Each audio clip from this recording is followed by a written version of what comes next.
कोल्हापूर जिल्ह्यातील आजरा तालुक्यातलं हिरवगार वडगाव हे गाव. गावाच्या शेवटी जुन्या वडाच्या झाडाखाली लाल कौलाचं एक छोटंसं घर होतं. त्या घरात राहत होते रामदासराव पाटील आणि त्यांची पत्नी निर्मलाबाई. रामदासराव गावातील हायस्कूलमध्ये गणिताचे शिक्षक होते. त्यांच्या वर्गातून शिकलेला एकही विद्यार्थी नापास झाला नव्हता. निर्मलाबाई साधी गृहिणी. घर, 2 म्हशी, छोटंसं शेत, शिवणकाम यातच त्यांचं आयुष्य गेलं. पैसा फार नव्हता, पण प्रामाणिकपणा, स्वाभिमान ही त्यांची खरी श्रीमंती होती. त्यांचा एकुलता एक मुलगा आदित्य. आदित्यच्या जन्मापासूनच त्या दोघांनी स्वतःचं संपूर्ण आयुष्य त्याच्या भविष्यासाठी वाहून घेतलं. स्वतःच्या इच्छा, स्वतःची स्वप्न, स्वतःचा आनंद सगळं काही त्यांनी मुलाच्या शिक्षणासाठी बाजूला ठेवलं. गावात नवीन कपडे घालण्याचा सण आला तरी रामदासराव जुनेच कपडे वापरायचे. पण आदित्यला शहरातून महागडी पुस्तकं आणायला कधी मागे पुढे पाहिलं नाही. निर्मलाबाईच्या लग्नात मिळालेल्या सोन्याच्या 2 बांगड्या आदित्यच्या अभियांत्रिकीच्या प्रवेश फीसाठी गहाण पडल्या, पण त्यांनी कधी त्याचा उल्लेखही मुलासमोर केला नाही. आई, तुझ्या बांगड्या कुठे आहेत, असं एकदा आदित्यनं विचारलं होतं. निर्मलाबाई हसून म्हणाल्या, अरे जुन्या झाल्या म्हणून ठेवून दिल्या. त्या खोट्या हसण्यात किती त्याग दडला होता हे तेव्हाच्या लहानग्या आदित्य समजू शकला नाही. वर्षामागून वर्ष गेली. आदित्यने अभियांत्रिकीचं शिक्षण पूर्ण केलं. हैदराबादमधील एका मोठ्या सॉफ्टवेअर कंपनीत त्याला नोकरी मिळाली. पहिल्या पगारात त्याने आईवडिलांसाठी कपडे पाठवले. रामदासरावांनी ते कपडे गावभर अभिमानानं दाखवले. माझ्या मुलाने पाठवले असं ते प्रत्येकाला सांगत होते. पण काळ बदलत गेला तसा आदित्यही बदलत गेला. मोठ्या कंपनीत मोठे लोक भेटले, मोठ्या गाड्या, मोठे बंगले, मोठमोठ्या पार्ट्या, इंग्रजी बोलणारे सहकारी. या सगळ्या चकाकीत त्याला स्वतःचं गाव लहान वाटू लागलं. आईवडिलांचा साधेपणा त्याला मागासलेपणा वाटू लागला. फोन कमी झाले, सणासुदीला येणं बंद झालं. गावात कुणी विचारलं, आदित्य कधी येतोय, की रामदासराव हसत म्हणायचे, कामाचा खूप ताण असतो रे, वेळ मिळाला की येईल. पण रात्री देवघरात बसून देवाला एकच प्रार्थना करायचे, देवा आमच्या मुलाला आनंदात ठेव. काही वर्षांनी आदित्यने आपल्या ऑफिसमध्ये काम करणाऱ्या सोनालीशी लग्न केलं. लग्न शहरातल्या मोठ्या हॉटेलमध्ये झालं. आईवडिलांना निमंत्रण होतं, पण लग्नाच्या दिवशी त्यांना कुणी स्टेजवर बोलवलं नाही. मोठमोठ्या पाहुण्यांच्या गर्दीत ते दोघे एका कोपऱ्यात शांत बसले होते. कार्यक्रम संपल्यावर निर्मलाबाईंनी मुलाच्या डोक्यावरनं हात फिरवण्याचा प्रयत्न केला, पण फोटोग्राफरनं त्यांना बाजूला होण्यास सांगितलं. त्या क्षणी त्यांच्या चेहऱ्यावर हसू होतं, पण डोळ्यात न बोललेलं दुःख होतं. लग्नानंतर काही महिन्यांनी आदित्यने शहरात आलिशान फ्लॅट घेतला. एकदा रामदासराव आणि निर्मलाबाई मुलाला भेटायला गेले. आदित्यने दार उघडलं, पण त्याच्या चेहऱ्यावरती आनंद नव्हता. तो हळू आवाजात म्हणाला, बाबा, पुढच्या वेळी आलात तर धोतर घालू नका. इथल्या सोसायटीतले लोक वेगळ्या नजरेने पाहतात. आणि आई, नऊवारीऐवजी साधी साडी नेस ग. हे शब्द ऐकून निर्मलाबाईंचा चेहरा फिकट पडला. त्यांनी काहीच उत्तर दिलं नाही. त्यांनी फक्त पदराने डोळे पुसले आणि घरात पाऊल टाकलं. त्या रात्री रामदासरावांना झोप लागली नाही. त्यांनी मुलाला दोष दिला नाही. ते फक्त एवढंच म्हणाले, माणूस मोठा झाला की त्याचं जग बदलतं, आपण त्याला ओझं व्हायचं नाही. दुसऱ्या दिवशी सकाळी दोघंही गावाकडे निघाले. बस घाटातून जात असताना अचानक समोर मोठा अपघात झालेला दिसला. एक कार ट्रकला धडकून चक्काचूर झाली होती. लोक फक्त मोबाईलवर व्हिडिओ काढत उभे होते. रामदासराव धावत गेले. कारच्या मागच्या सीटवर 7-8 वर्षाचा एक मुलगा रक्तानं माखलेला पडला होता. त्यांनी काच फोडली, मुलाला बाहेर काढलं आणि स्वतःच्या अंगावरचं उपरणं फाडून त्याच्या डोक्यावरील जखम बांधली. निर्मलाबाईंनी त्याला मांडीवर घेतलं आणि रुग्णवाहिका येईपर्यंत त्याला धीर देत राहिल्या. रुग्णालयात पोचल्यावरती समजलं की त्या मुलाचे आईवडील जागीच मरण पावले होते. मुलगा 3 दिवस बेशुद्ध होता. 4थ्या दिवशी त्यानं डोळे उघडले. समोर बसलेल्या निर्मलाबाईंना पाहून तो रडत म्हणाला, आई, मला सोडून जाऊ नकोस. त्या एका शब्दानं निर्मलाबाईंचं हृदय तुटलं. त्यांनी त्याला घट्ट मिठी मारली. डॉक्टरांनी विचारलं, या मुलाचं आता या जगात कोणीच नाही. रामदासराव काही क्षण शांत बसले. मग त्यांनी निर्मलाबाईंकडे पाहिलं. दोघांनी एकमेकांच्या डोळ्यात उत्तर शोधलं. शब्दांची गरज नव्हती. त्यांनी त्या मुलाला आपल्या हातात घेतला आणि हळूच म्हणाली, आजपासून तू एकटा नाहीस बाळा, आम्ही आहोत तुझ्यासोबत. त्या क्षणी नियतीने एक विचित्र खेळ खेळला होता.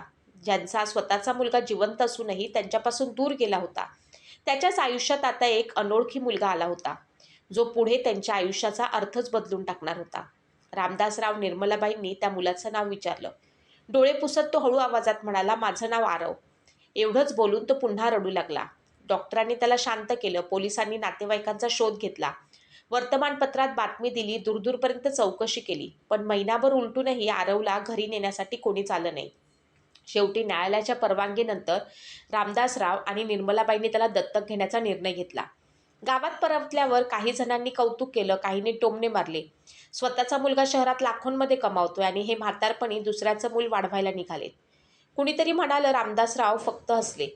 मुलगा रक्ताचा असला म्हणून आपलाच असतो असं नाही, आणि रक्ताचं नातं नसतानाही माणूस आपल्या जीवापेक्षा प्रिय होऊ शकतो. एवढंच त्यांनी उत्तर दिलं.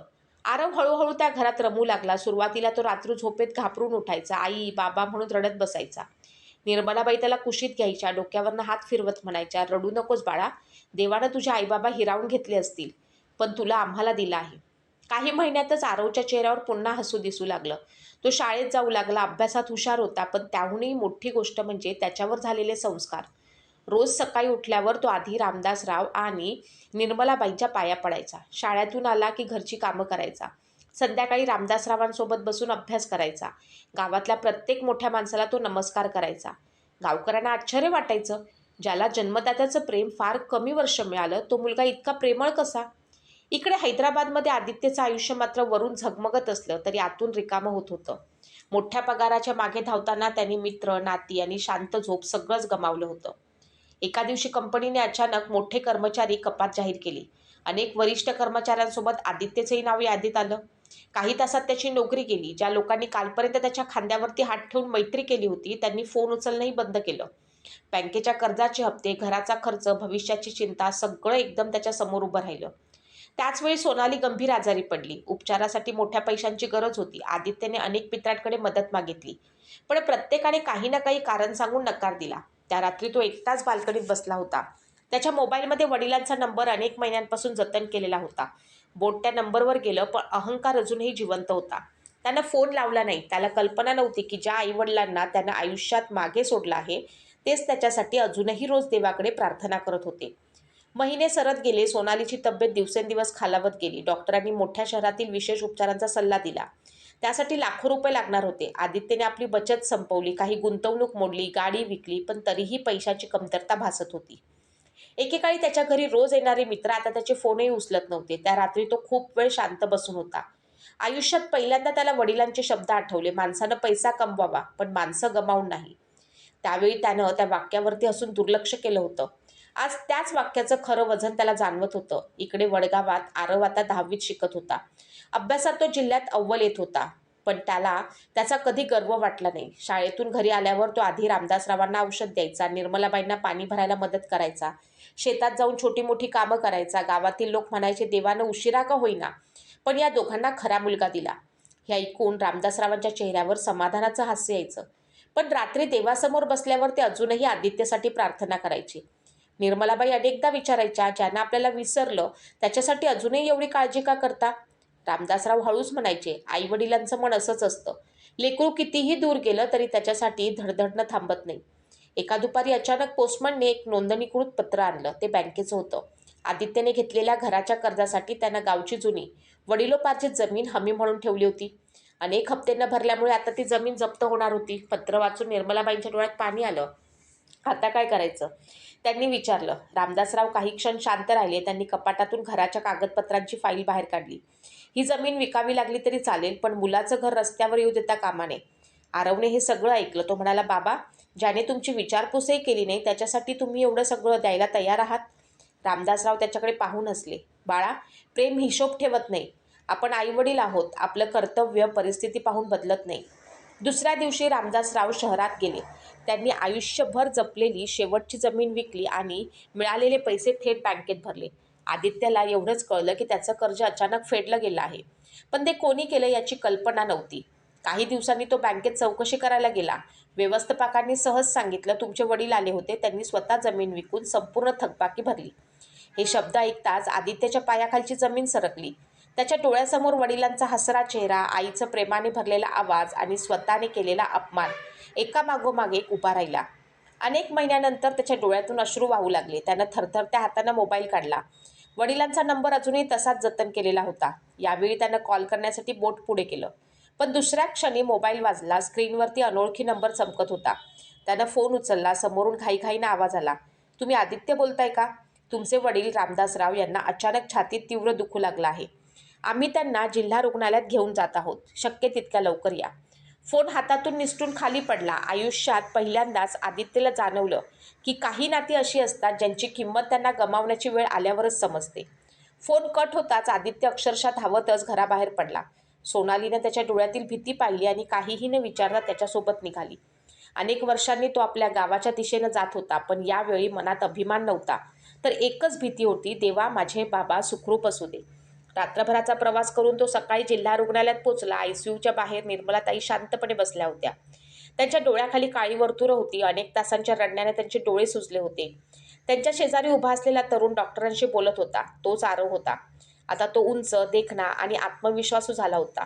आदित्यने त्याच्याकडे प्रश्नार्थक नजरेने पाहिलं. निर्मलाबाईंनी हळू आवाजात सांगितलं, हा आरव, आमचा मुलगा. ते शब्द आदित्यच्या छातीत बाणासारखे घुसले. आमचा मुलगा? हे शब्द एकेकाळी फक्त त्याच्यासाठी होते. आरवने आदित्यकडे पाहिलं. त्याच्या चेहऱ्यावर राग नव्हता, पण एक गंभीर शांतता होती. तो पुढे आला आणि म्हणाला, डॉक्टरांनी सांगितलं आहे बाबांची तातडीची शस्त्रक्रिया करावी लागेल. रक्ताची गरज आहे. माझं रक्त जुळलं. मी दिलं आहे. काळजी करू नका. आदित्य काहीच बोलू शकला नाही. ज्याला त्याने कधीच पाहिलंही नव्हतं, तो मुलगा त्याच्या वडिलांसाठी स्वतःचं रक्त देत होता. आणि स्वतः तो अनेक वर्ष त्यांच्या आयुष्यातून गायब होता. काही तासांनी डॉक्टर बाहेर आले. शस्त्रक्रिया यशस्वी झाली आहे, पण पुढचे काही दिवस खूप महत्त्वाचे आहेत. एवढं ऐकताच निर्मलाबाईनं देवाचे आभार मानले.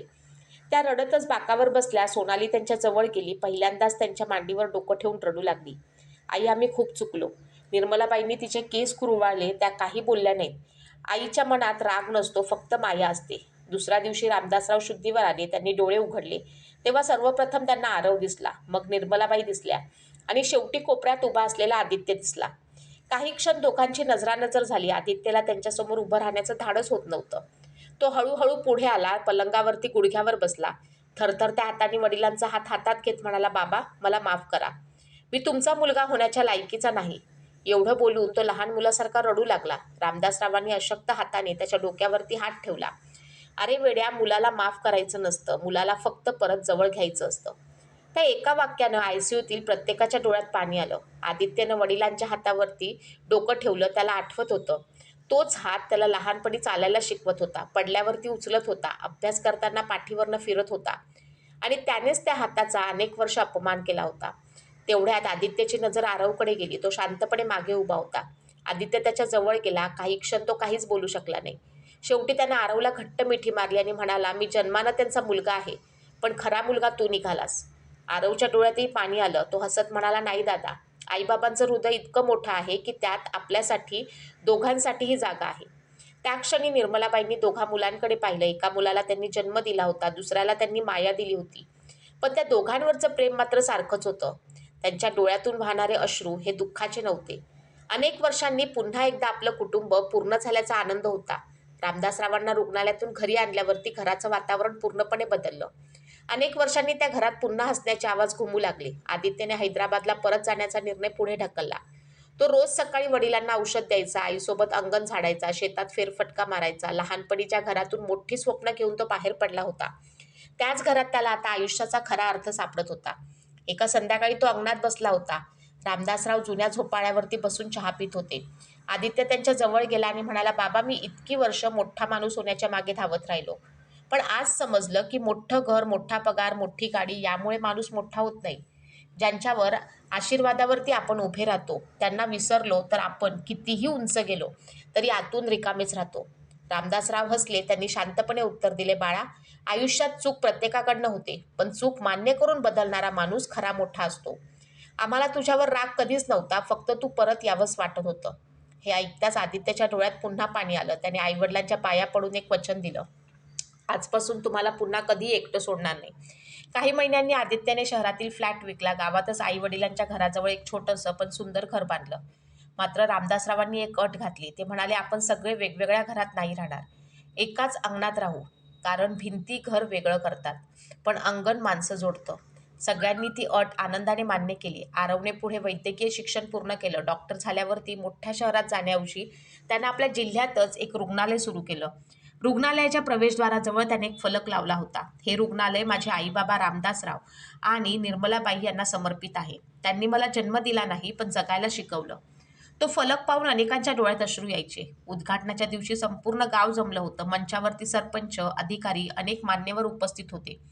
भाषणासाठी रामदासरावांना बोलावण्यात आलं. ते हळूहळू पुढे उभे राहिले. वयामुळे आवाजात थोडा कंप होता, पण शब्दात नेहमीसारखाच आत्मविश्वास होता. ते म्हणाले, आज लोक माझं कौतुक करत आहेत, पण खरं सांगू का, आम्ही काही मोठं केलं नाही. आईवडील जे करतात तेच केलं. लेकरू जन्माला घालणं सोपं असतं, पण त्याला माणूस बनवणं कठीण असतं. आणि एक गोष्ट मी आज प्रत्येक मुलाला सांगू इच्छितो. आयुष्यात कितीही मोठे व्हा, कितीही पैसा कमवा, कितीही नाव मिळवा, पण घरी परतल्यावर जर आईच्या चेहऱ्यावरती हसू आणि वडिलांच्या डोळ्यात अभिमान दिसत नसेल, तर तुमचं यश अपूर्ण आहे. कारण जगात अशी कोणतीही उंची नाही जी आईवडिलांच्या आशीर्वादापेक्षा मोठी असू शकते. संपूर्ण मैदान टाळ्यांच्या कडकडाटानं दुमदुमलं. आदित्यचे डोळे पालावले. तो मंचावरती गेला. वडिलांचा हात हातात घेतला. हजारो लोकांसमोर म्हणाला, आज मी जे काही केलं आहे ते माझ्या आईवडिलांमुळे आहे. पण त्यांची किंमत मला खूप उशिरा समजली. माझ्यासारखी चूक या जगातल्या एकाही मुलाने करू नये. त्या दिवशी कार्यक्रम संपल्यानंतर आदित्यने घरात जाऊन आईच्या हातचं साधं वरणभात खाल्ला. पहिला घास तोंडात टाकताच त्याच्या डोळ्यातून अश्रू ओघळले. तो हसत म्हणाला, आई, पंचतारांकित हॉटेलमध्ये 1000 वेळा जेवलो, पण या एका घासाची चव मला तिथे कधीच मिळाली नाही.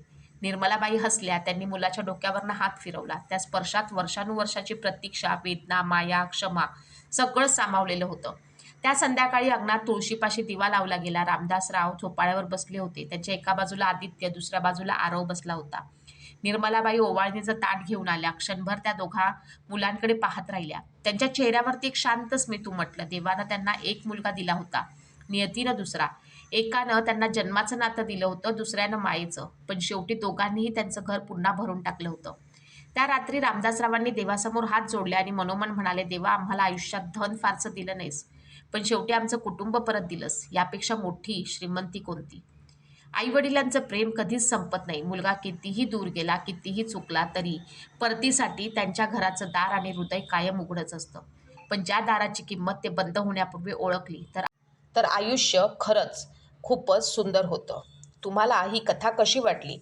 तुमच्या प्रतिक्रिया कमेंट बॉक्समध्ये नक्की द्या. धन्यवाद.